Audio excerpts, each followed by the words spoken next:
Good evening, everyone, and welcome to the Moscow Board of Adjustments meeting for March 31st, 2020. I will bring this meeting to order. Our first order of business will be the approval of minutes for, goodness, what day was that? That was February 19th. I've got listeners on the phone, and I've got Marshall next to me. This was such a short meeting, I didn't even see Scribners. We really just approved a short meeting. Does anybody have comments, or can I hear a motion? I'd make a motion that we approve the minutes of February 19th, 2020 meeting. Jim Thompson, seconds. All right, I have a motion, I have a second. All in favor? Aye. Aye. Annette? She wasn't here. Okay, okay, so aye, so that's, and then opposed? And an abstention?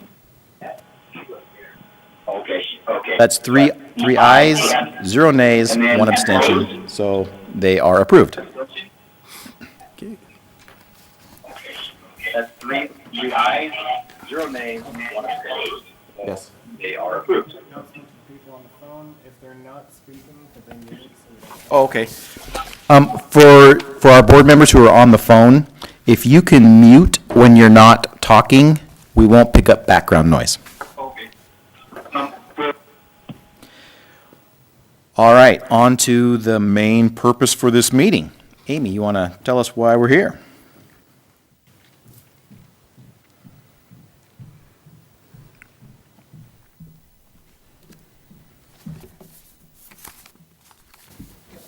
All right. Good evening, Chairman, board members. Thank you for being here tonight and making the necessary arrangements to do so. Really is appreciated. What we have for tonight is a conditional use permit for 632 Mountain View Road. The applicant, Bonnie Sampson, is requesting a conditional use permit in order to construct an assisted living facility. Assisted living facilities are classified as nursing and residential care facilities in the zoning code, and they are defined as establishments that provide residential care combined with either nursing, supervisory, or other types of care as required by the residents. This would be a 16-bedroom facility for the elderly or disabled with not more than 16 residents. Caregivers will be limited to 4 during the day and 2 at night. This is an aerial image of the current site. This is what the zoning currently looks like. The surrounding properties to the north, south, east, and west, or to the north, south, and east, are all within the R3 zone. Adjacent uses consist of single-family homes and duplex dwellings. Moscow Middle School is located to the west and is zoned R2. Also in close proximity is Hamilton Indoor Recreation Center, as well as Moscow Charter School. Medium-density residential zone, R3, requires a minimum lot size of 6,000 square feet. The subject property lot is 22,095 square feet. Setbacks in the R3 zone are 15 feet in the front, 20 in the rear, and the sides are 5 and 15 combined. Building height is limited to 35 feet, and the proposed, sorry about that, the proposed site plan complies with all these setback requirements. This is the street view of the subject property, which has 163 feet of frontage along Mountain View Road. The site is flat and has a few existing buildings as well as some foliage. The site will be accessed via Mountain View Road, which is a minor arterial road. This is an image of Mountain View, I think this is south, and Mountain View north. Here are a few renderings of the proposed facility site plan. Included in these, if I can identify it, this is it requires a 10-foot landscaping buffer around the surrounding edges of the property. Indicates the required parking requirements, all satisfies the parking requirements per city code. This is the outside rendering of what the proposed site might look like. And this is a little bit more detailed with the proposed facility layout showing the residential rooms, the garden area, common dining and living area, as well as the reception area. I'll leave it to the applicant or her representative to speak a little bit more about that. So it is staff's recommendation that we approve staff recommends approval of the proposed conditional use permit located at 632 Mountain View Road with no conditions. And I would be happy to take any questions that you might have.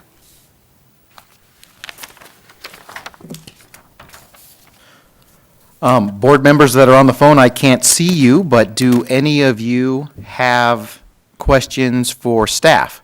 State your name first if you speak. Thanks.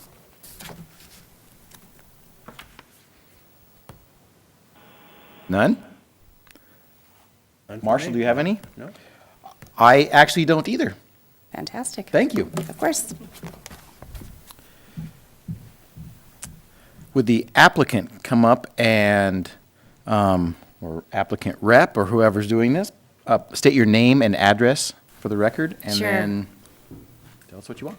All right, thank you. Good evening, Commissioners. Here and on the phone, my name is Susan Wilson. I'm 208 South Main Street, Suite Number 2, and I represent Bonnie Sampson. And I'm going to make it really short because I believe the application is actually very detailed and thorough, addresses each of the criteria that are required under the conditional use permit for this zone.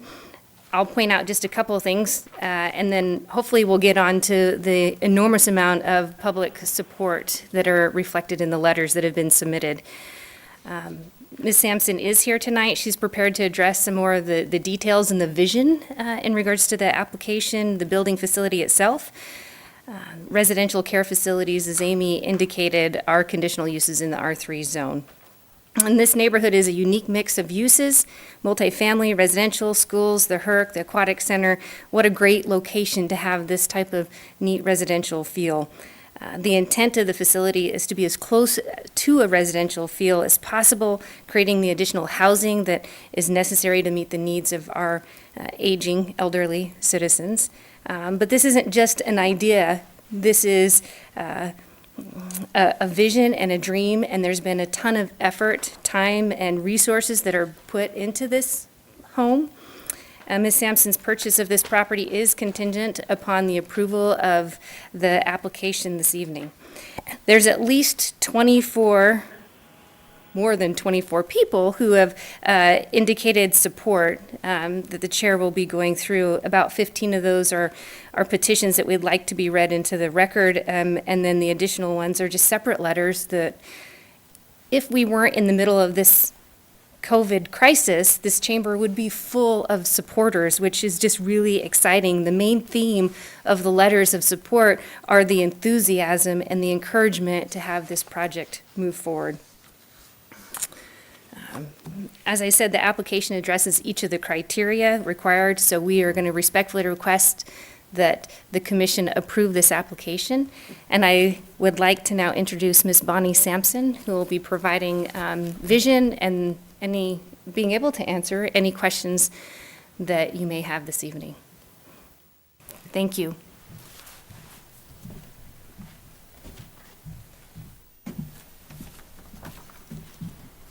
Thank you, Susan. Board members, chairman of the board. Bonnie, can I get you to state your name and your address for the record? Yes. All right. Bonnie Sampson, 220 East 5th Street, Moscow, Idaho. I was born and raised here in Moscow. My roots go back for generations on the Palouse. We probably all agree that our parents and grandparents will most likely require care beyond what our families can provide. As I watch my loved ones age, it has become a passion to research and design a small home-like option, a dedicated home that is furnished and with meaningful amenities and services catering to the needs of 16 residents at full capacity. I became aware of this need for a smaller assisted living home when my dad, Jake Hill, faced declining health and needed care on a 24/7 basis. His care became unsustainable at home, and the point came to where my siblings and I were looking for options, a place for him to go, and the care facilities in town were not a good fit for him. While the existing local facilities are very much needed and very much appreciated, they did not provide the comforting, home-like environment that we wanted from my father. We learned that Pullman has several of these small care homes. However, we wanted to keep him here in Moscow, close to family, where similar options didn't exist. My dad ended up passing away last August. What I'm seeing is a gap in the options of care here in Moscow. We have the larger facilities, some choose to go, and then we have the other end of the spectrum where the option of living at home independently is there for them. Most elderly people would prefer to do this, but there comes a point where that becomes unsustainable and the cost of care can be prohibitive. So the need for a happy medium solution is apparent. A small assisted living home that is not too big and not too small and would be affordable is the answer. Research shows that currently there are approximately 4,000 seniors turning 85 years old every day nationwide. That's a little over 1.4 million per year. The aging baby boomer population will continue to trend upward through the year 2050. In other words, the need for this type of home is going to grow as each year goes by. I have a solution for this need. I have a really solid solution. It is building a 16-bed care home as proposed. Here is why, compared to larger facilities, residents of smaller homes experience 50% fewer falls. That's a huge difference. And this is what I found on the CDC. They also experience, their smaller spaces mean there's quicker time for staff to respond. That also goes into why it's less falls, and also everything is just closer in proximity. They also experience better cognitive and functional status. They understand what's going on. They're able to process what's happening around them. They're less overwhelmed by the size of the space that surrounds them. And then they experience better social engagement and emotional well-being due to the small-scale home-like environment. This is not true for all seniors, but for some. Waking up in the morning to 100 or more residents can be very scary for them. They are at a very delicate time in their life. They fear that they will get lost because they're easily disoriented. They're scared to go out of their room because there's so many residents that they don't know, or maybe there's a few that they recognize, but they're not sure if they're seeing correctly. They fear eating in a large room with a lot of people, and it's not uncommon for them to decline in movement because of withdrawing into their room where they feel safer. They also experience better rapport with the staff. Larger facilities that have residents per staff ratio approximately 10-1, whereas small facilities that I'm talking about are around 6-1. It also allows staff to get to know the residents personally, and relationships are built. And it's an environment of a family where they feel like they belong. My vision for this home, I'll just try to run through this quickly, is all the spaces would be ADA compliant. Personal suites would include a full bath. The typical space of a personal home, which would be kitchen, living room, library, dining room, back patio. There would be a hair salon, raised garden beds in the front and the backyard where residents can actually access them and tend to the gardens if they would like to. Dietitian-approved home-cooked meals using fresh produce from our gardens. On-call nurses, licensed CNAs, and doctor visits at the home as possible. Laundry and housekeeping services, transportation and accompaniment to medical visits as needed. Visits from elementary students for story time. The residents would be telling the story or would be reading the story. Music performances, history day, where residents would share about life experiences during World War II, the Great Depression, etc. Exercise programs, gardening, house dog for the residents to care for, and of course, assistance as needed for all ADLs, or activities of daily living. I respectfully ask that the board approve my proposed project as submitted. These 16 residents will no longer be driving, thank goodness. They won't be having wild parties. They'll be in bed by 7:30. They won't be working on their trucks in the garage. They're past all that. They won't be blaring music. Instead, they're quiet, respectful, and stay to themselves. They will be monitored by professional caretakers 24/7. They are one of the most vulnerable populations in our society and deserve the best that can be provided. For my late dad and many other loved ones who have given so much to our generation and to generations following, we can give back to them by providing them with the best care, the best location, the best home-like setting, the best neighbors, the best community involvement, and the utmost respect. By the board granting my request, we can provide the community with a home that just wasn't available for my dad, but could be for yours and for many others that will need care in the future. Thank you, board members, for serving our community and for your time and consideration. Thank you. Joe, I have a question. Yeah. Before you step down, Bonnie, I have a question for you, Bonnie. Yes. What would your staff consist of? So during the day, we're thinking 4 CNAs would probably be the max that we would need, and then 2 at night would suffice. We would have a chef, probably 3 or 4 times a week, like from, I'm gonna say 7 till about 1 or 1:30. And then he'll prepare for the following day as well and put it in the freezer. And so that's how we'll get 3, maybe 4 days a week out of him. Okay. Yeah. I know that it'll be regulated by the state. Yeah. But are CNAs able to administer prescriptions, medications for the residents? Yes, if they're licensed, yes. Okay, great.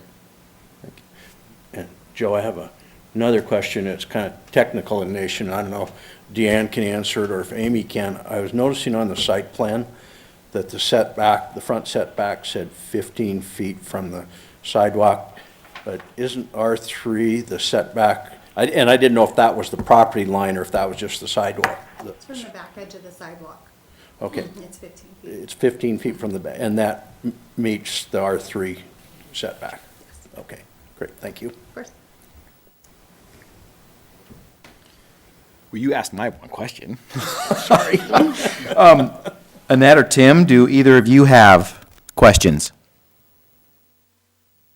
Tim does not. I do not. This is Lorene. And Lorene, do you have questions? No, I do not. It was All a very right. good presentation. Well, that's all And this 5. is Annette. I do not have any questions, but I really love what Bonnie's passion to show the elderly population the respect that they deserve. Thank you, Bonnie. Thank you. Oh, yeah. No more questions. You can Thank you. sit. Thank you. We have one more person in the audience. Would you care to come up and speak? I'm just here in case you have a question for me. Fair enough. Okay. All right.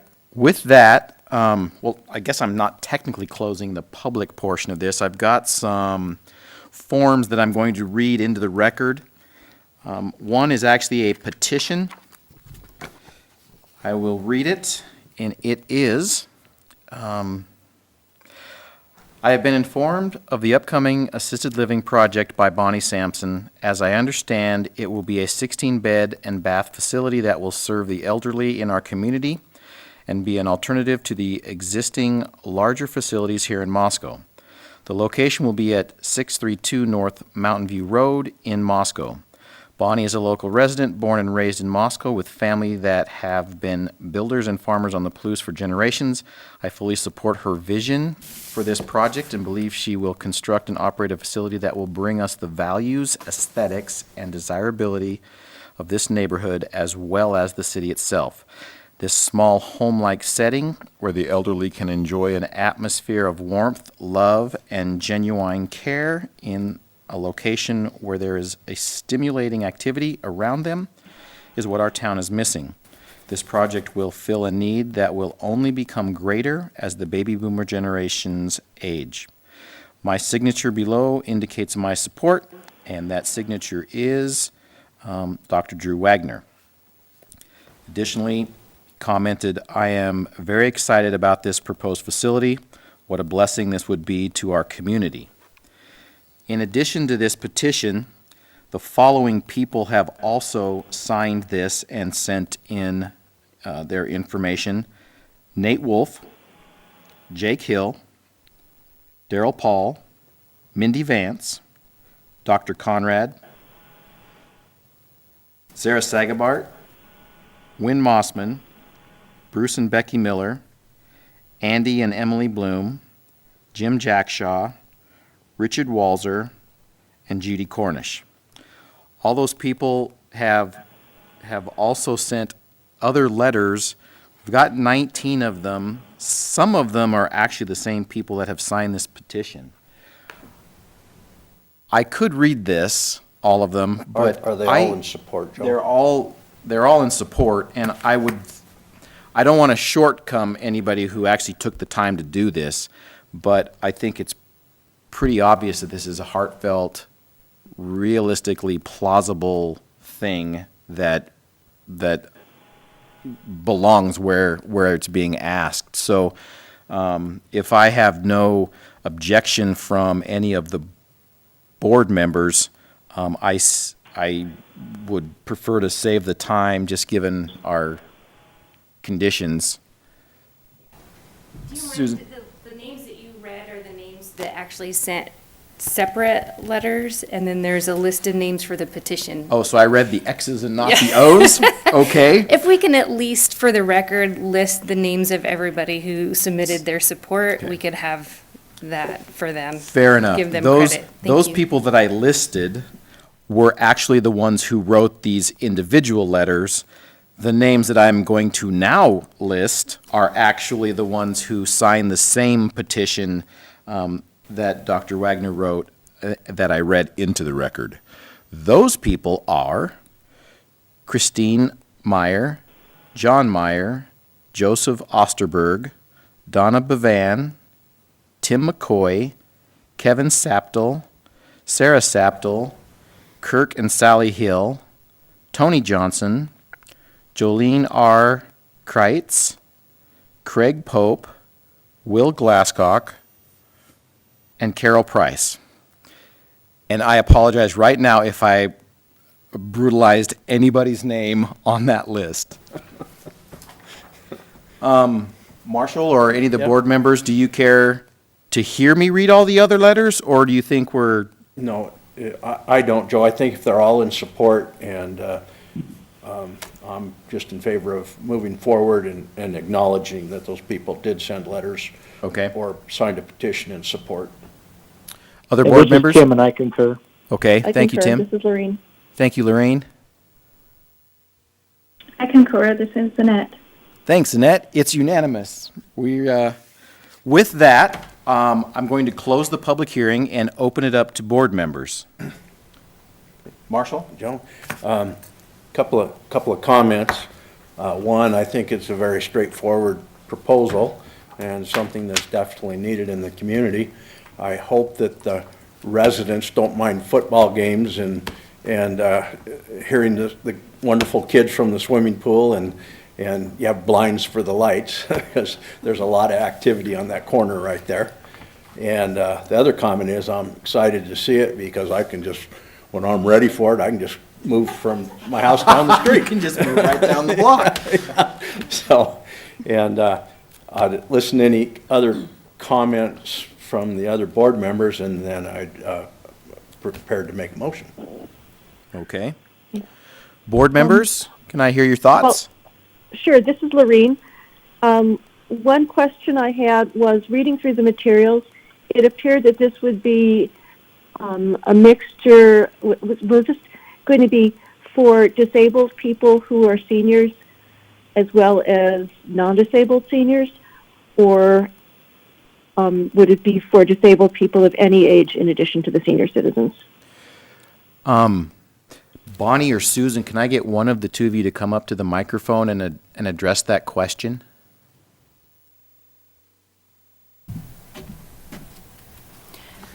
This is Bonnie. Can I ask you to repeat that one more time, the question? Sure. There was a mention in the written materials that this would be a facility for elders and disabled people. And I was just wanting clarification of whether the population you anticipate would all be people who have physical or mental disabilities, or they would be in the population alongside non-disabled elders. I anticipate that the majority of them would be elders with disabilities, whether that's mental or physical. We certainly wouldn't close the doors to someone who isn't an elder who is handicapped in some way. However, I do believe that the need is more for elderly, definitely. I don't know if that answers your question. Yes, thank you. Yes. This is Tim. I think it's a great project, and it was a great presentation. Thank you.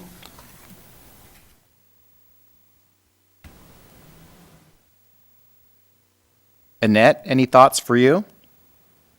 Or from you? No, thank you. I said my piece already. Fair enough.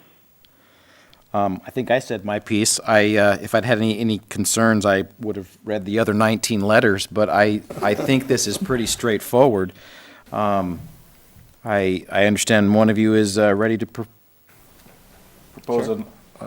a motion? I move approval of the conditional use permit. I have a motion to approve. Do I have a second? This is Annette. I'll second. Annette has seconded. All in favor, say aye. Aye. Aye. Aye. Aye. Opposed? It passes 5-0, so we have our conditional use. Joe? Now, with regards to our relevant criteria and reason statement, I move approval of the reason statement of relevant criteria, but on the relative criteria and standards, I would make one small change, and that is in item number 3, where it says the proposed use as approved or as approved with conditions. And since we don't have any conditions, I would strike that part out of it. oh, that makes sense. I have a motion. Do I hear a second? Second, this is Lorraine. I have a motion. I have a second. All in favor? Aye. Aye. Aye. Aye. Opposed? Hearing none, it passes 5-0. Thank you. With that, that brings us to our Board of Communications. Is there anything forthcoming? We have nothing forthcoming. Yay, because this doing it online is not as fun. Any other items, Amy, that we should be aware of? Okay. With that, motion to adjourn? So moved. I have a motion? Good. Tim, second. I have a second? All in favor? Aye. Aye. Aye. Aye. Opposed? Hearing none, we are adjourned. Thank you, everyone.